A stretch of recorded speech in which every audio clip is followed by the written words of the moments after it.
नमस्कार, आपके साथ मैं हूं शुभांकर मिश्रा। महंत नरेंद्र गिरी की संदिग्ध मौत पर एक बड़ी खबर आई है। प्रयागराज में आनंद गिरी के खिलाफ केस दर्ज हो गया है। आनंद गिरी पर खुदकुशी के लिए उकसाने का आरोप लगाया गया है। तो ये बड़ी खबर आपको बता दें, आनंद गिरी पर यह आरोप लगा है कि उन्होंने ही महंत जी को उकसाया था, प्रताड़ित किया था और इस वजह से उनके खिलाफ एफआईआर दर्ज कर ली गई है। आनंद गिरी पर खुदकुशी के उकसाने के आरोप लगे। आपको बता दें, कल शाम को महंत नरेंद्र गिरी की संदिग्ध मौत की खबर सामने आई थी, जहां पंखे पर वो लटके हुए मिले थे, नाक से खून बह रहा था और उसके बाद से चारों तरफ हड़कंप मच गया था। आज यूपी के सीएम योगी आदित्यनाथ भी पहुंचने वाले हैं, लेकिन उससे पहले नरेंद्र गिरी के शिष्य जो हैं आनंद गिरी, उन पर एफआईआर दर्ज कर ली गई है। उत्तराखंड में वो मौजूद थे हरिद्वार में, वहां से उन्हें हिरासत में लिया गया और अब खबर है कि प्रयागराज में उनके ऊपर एफआईआर दर्ज कर ली गई है। उमेश पाठक हमारे संवाददाता हमारे साथ हैं। उमेश, एक ऐसा मामला जिसने हर किसी को हैरान कर दिया, लेकिन अब एक बड़ी अपडेट आई है कि आनंद गिरी पर उकसाने का आरोप लगा, एफआईआर दर्ज की गई है। क्या शक की जो सबसे बड़ी सुई है वो आनंद गिरी पर ही जाती है, उनके पुराने रिकॉर्ड्स को मद्देनजर रखते हुए भी?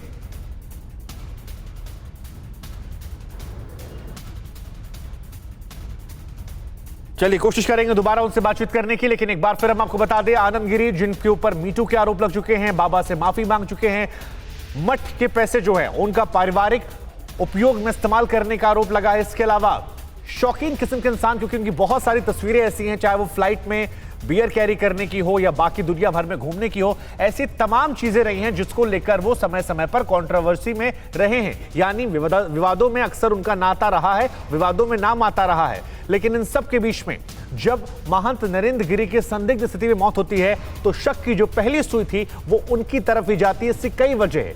एक वजह सुसाइड लेटर जो कि 7 पन्नों का है, उसमें उनका नाम दर्ज है और महंत साहब ने साफ साफ लफ्जों में कहा कि उन्हें प्रताड़ित किया गया।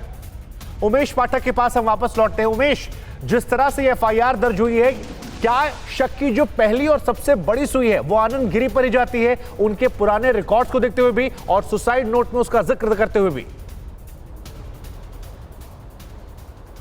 देखिए, पुलिस अधिकारियों से जो बातचीत हुई है उसके मुताबिक जो सुसाइड नोट मिला है एक अहम कड़ी है और उस कड़ी में जो बातें हैं उनको नज़रअंदाज नहीं किया जा सकता है, क्योंकि काफ़ी दिनों से मनमुटाव चल रहा था आनंद गिरी और नरेंद्र गिरी के बीच में। नरेंद्र गिरी ने उनको एक बार माफ़ भी कर दिया था, लेकिन कहीं वो खटास बंद नहीं हुई थी। पिछले दिनों ही जो आनंद गिरी हैं उनकी तरफ से आरोप लगाया गया था कि कीटगंज की कुछ ज़मीन को जो उन्होंने बेच दिया है। इसके अलावा उनका आरोप ये भी था कि लेटे हुए हनुमान मंदिर में जो प्रसाद या जो पैसा के चढ़ावा आता है उसका हिसाब किताब भी किसी को नहीं दिया जाता है, वो नरेंद्र गिरी के पास ही सीधा जाता है।